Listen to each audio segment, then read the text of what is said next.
everyone. Welcome to Femme Fables. Megan here, and I have Jenivieve with me today. Hi. We worked together, when I was in high school? Because you're how old? I'm 39. Okay, so you're a year older than me. So yeah, I was, 15, 16 years old, I think, Yep. working there.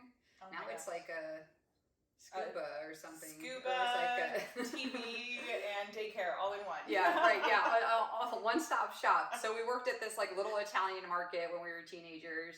We were cashiers and shucked corn and wrapped vegetables. I forgot about shucking Oh yeah, corn. no, I have not forgot. People were impressed. They're like, wow, you can really shuck corn. I was like, I had to do it all day sometimes. But she reached out to me because I was looking for people to come on the podcast, and she has a great story to tell, which I think will probably resonate, especially like I don't think I've had anybody on that has like young-ish children. Like my one friend her kids are grown and married now or whatever. So I think this would be a good reach a different little market than like talking about just being single and dating like I usually do. So why don't you just introduce yourself and then tell everybody about yourself and we'll get started. I'm Jenivieve, and I am a mom first. I have 3 kids. They're 11. My oldest, Lucas, is 11, 9, and my little girl, Lorelai, she is 6. Okay. And I Hands have full. Yeah, totally. And I homeschool them all. And I have since the beginning my degrees in elementary education. Oh, that's right. Yeah. So Yeah. So you've they've always been homeschooled. Always homeschooled. Okay. So now they are, they're getting older. So Lucas they're all starting actually next week, like a hybrid program. Okay. Where it's like one-on-one tutoring and like group interactions and stuff, just to make sure they're getting some. That's what I was gonna ask about, because I always, when I talk to people who homeschool, I was like, do they get other interaction though? Like, do they have sports or something where they're being around other kids, to get that exposure? Totally. Yeah. Yeah. So Lorelai does soccer, and then we're also part of a homeschool group that they've been part of since they were started. So they've grown up with these kids. We go camping, we go travel. It's amazing. Okay, that's awesome. Yeah, super fun. Okay, so 3 kids. You're telling me off camera that you basically talk about I don't know where you want to start, but I don't know if you want to start about the business piece and then kind of the other things that you went through. So I have always worked for myself because when I was in college, somebody picked me up for a blog that I was running just for fun. It was like my hobby. And then I became trained in SEO and social media. I was their director of social media and SEO specialist for 7 years, and that launched my own business. And from there, I did website content creation, social media, stuff like that. So I've always worked for myself while homeschooling my kids. So it's been great because my schedule's flexible, and it's just work. That's still a lot though. It is. To do. I talk to moms who are, and I love when moms are really just open about it's tough being a mom, and I think there's some people who handle it better than others, and it can be overwhelming. Obviously I don't have kids, but from talking to my friends, and that's a lot. They're in, I remember people when COVID first happened and everybody was at home and they're like, oh my God, my kids are here. And they have jobs where they're on Zoom meetings all the time and their kids are coming into the camera, which I think is really cute. But, they're like, oh my God, I'm going to rip my hair out. How do I, so how did you manage? I would imagine you had a very strict schedule. Yeah, so I try to knock out school first thing in the morning. Okay. Just so it's done. And with Lucas now, he's 11. That's one of the reasons we are doing the hybrid program. He's like, I don't really need this. I could just be a YouTuber. I'm like, bro. They say that they asked my nephew about, they're like, what do you all want to be when you grow up? And they're like, a YouTuber. Yeah. I'm like, oh my God, there's no more fireman or lawyer. It's I want to be on TikTok. Yeah. So we are branching out to because he is at the age where I think other influences, other teachers are healthy for them. You know what I mean? Not just learning in one way or from one person. Right. They need that outside influence. So we're moving more towards that. But it is very strict following the schedule, making sure that they get their schoolwork done in the beginning. Now, since COVID hit though, a lot of their friends continued online classes and they're home. So it's made it a little bit harder because they're like, oh, but my friend's they're already playing video games. And I'm like, oh, I'm not their mom. You're like, I don't care. Yeah. So that's made it a little more difficult. But then at the same time, it's made it great because they do have friend interaction all the time. Even during COVID, it's pretty cool that they all can like still get together, like they're talking, they're like problem solving to like kill other squads and stuff, you know what I mean? So it's like I don't know, I think it's different like with technology. You know, we didn't grow up like this where this is what they have, and it's hard to parent like that because you don't know what's right or wrong. It's new. Yeah, right, exactly. Well, it doesn't come with the book, right? Right. So you're just trying to do the best you can. How long did you have your own business for? So from 2009 until 2000, and I just do freelancing, but in 2017. Oh, that's a long time. So what happened that you had your business and then were you just like, I've had enough, like I'm good, like I want to focus on the kids, or like did something prompt? So I did have my daughter, and with her I had preeclampsia. Okay. And she was a preemie. She was born at 32 weeks, but I was in the hospital for like 2 months just trying to keep her growing. Mm-hmm. And it was like I almost died with her. It was an emergency. It was a nightmare. It was an emergency C-section. She was in NICU for 18 days. During that same time, my father-in-law died while she was in NICU. Yeah, it was crazy. And then I found out that I had a brain tumor.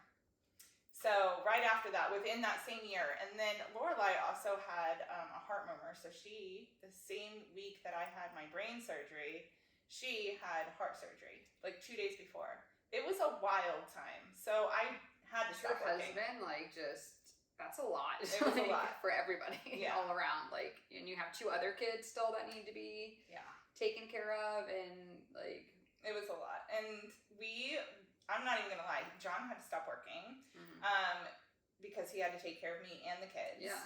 And I think he lived on like temporary family disability or something like that for as long as he could. Then he quit. He was teaching at the time. He quit. We lived on like GoFundMe and like help from other people. And then I had 1 client that I kept. Yeah. Wow. Yeah. It was crazy. So, I mean, that's a lot.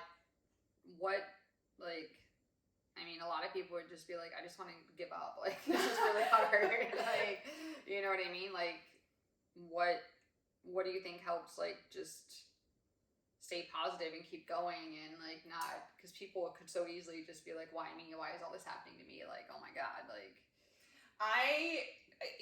I'm not going to say I haven't had days like that, but I tend to be a positive person, and, like, everything happens for a reason. So it didn't happen to me, it happened for me. And I really feel like it was so I could grow as a person. I'm meant to be on this planet to learn patience. And I don't know. It was hard, but my tumor was not malignant. It was benign. Okay. But it was life-threatening because it was pressing in my brainstem. It had grown so big. Yeah, and they still have to cut open your head. Like, that's just scary surgery. It was. Like, the ride to the hospital, I've never thought about, like, just running out of the car more in my life, just running away to an island and hiding. Like, it was the most terrifying thing I've ever been through. It was a 10-hour surgery. When I woke up, like, it was the most pain I've ever been in. It was scary. I lost my balance nerve, my hearing nerve. I'm completely deaf. I was gonna say, like, what were some like results from that happening? Because I've known 1 other person that's had to have like brain surgery before, but I wasn't really I didn't know her that well, so.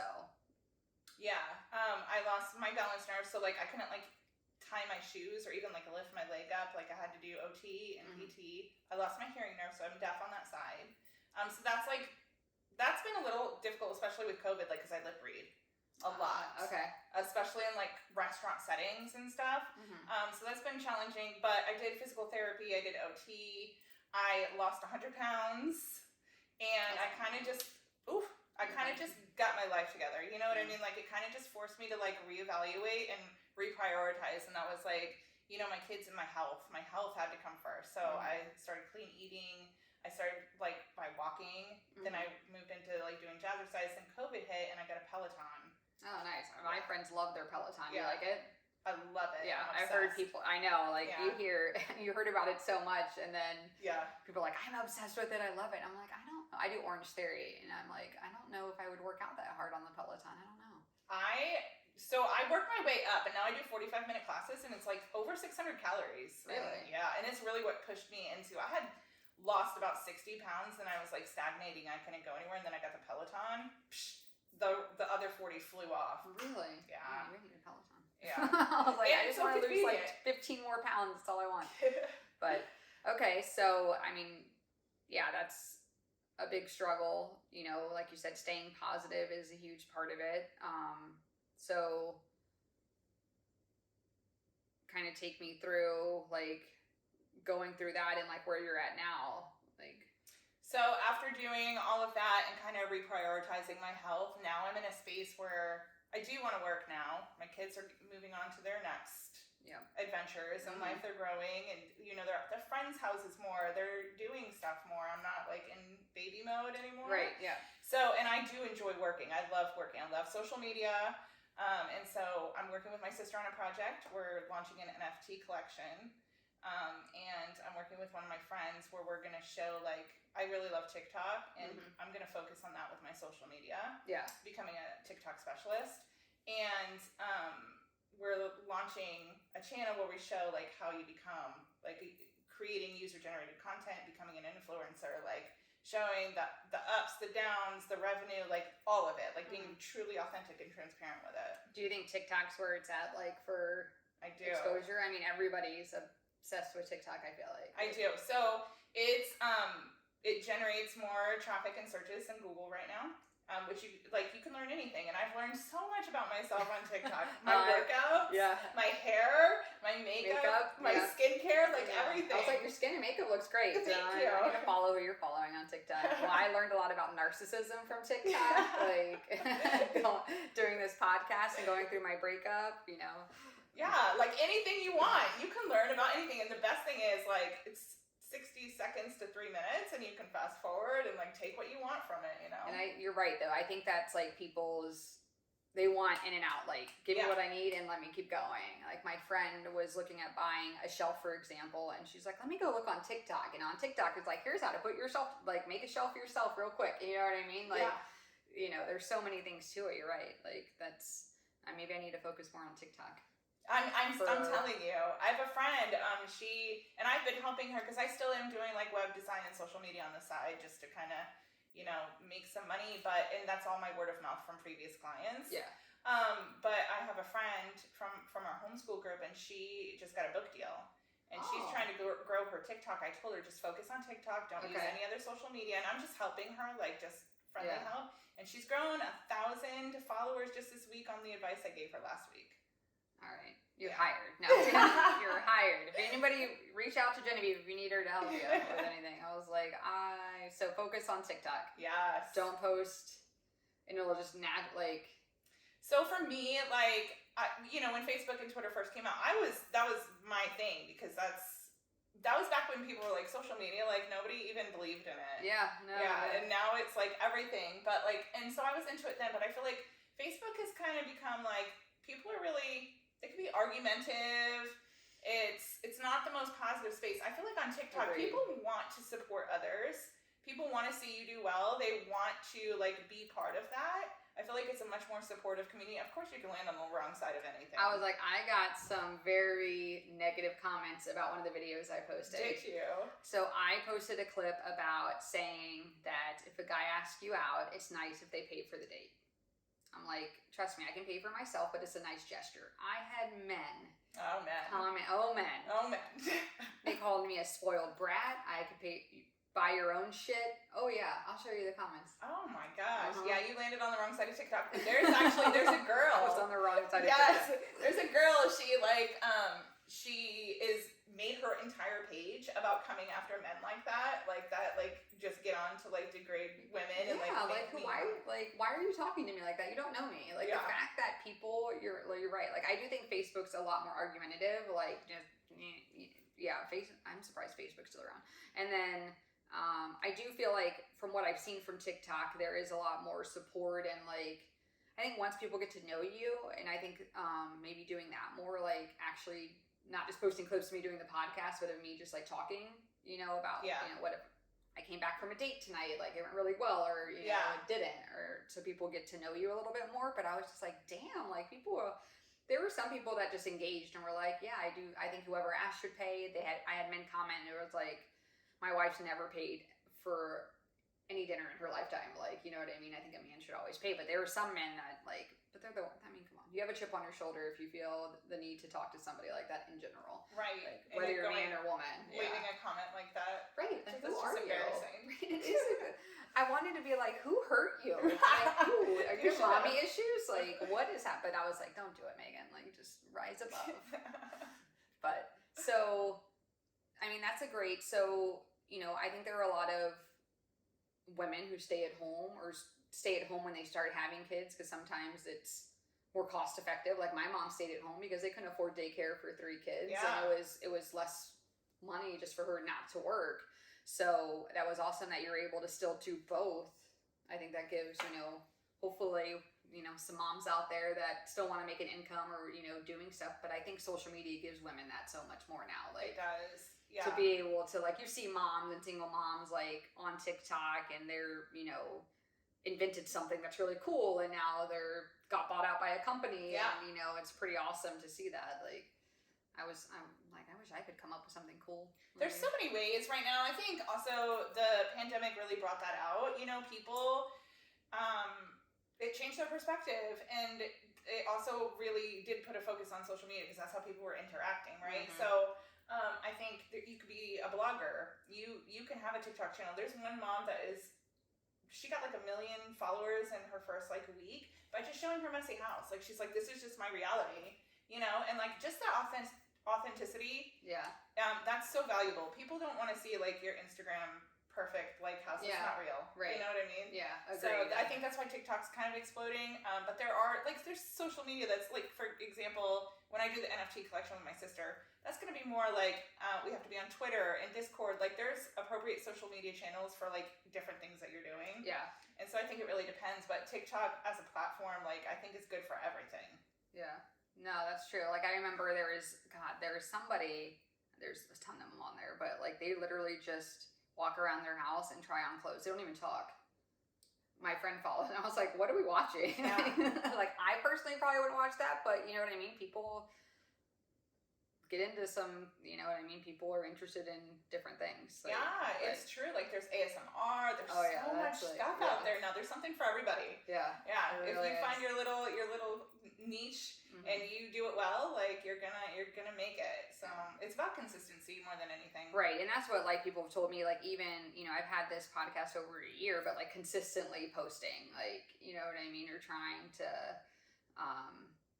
you know, just be consistent with it, even if it gets 5 views, or some videos get 4,000 views. Like, it's hit or miss just depending on what the topic is. Yep. But I know that going into it.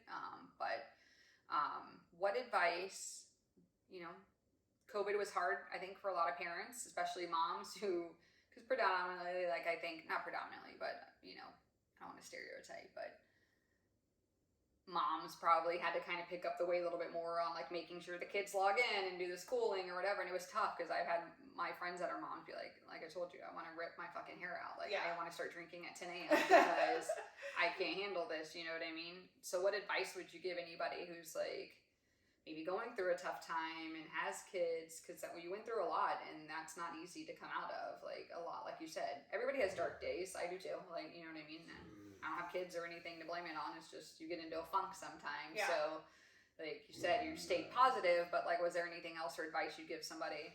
So TikTok really did. When I say like it changed my life, like it really did. Like, it helped me, not just with my hair, my makeup, my skin. Those are all great things, but also I learned about, you know, affirmations and meditating and self-love. And I really think that taking that time for yourself, journaling, I started journaling, and like doing shadow work and like all these things, manifesting the things that I wanted and watching them happen. And that's because like you're setting your manifestations, you're aligning it with a goal and with actions and like kind of planning. Like, it just being consistent with yourself, loving yourself, taking care of your health, like all those things. Yeah. So important. That plays a big part too. I think in your mental health too. Like, exercise is huge. Like, so when I was going through the breakup, you know, I started working out a lot, and it really did help me just like release endorphins to kind of feel more positive. And then I, of course, was feeling more, you know, confident with my body, you know what I mean? Because I had gained some weight between the start of COVID to the breakup.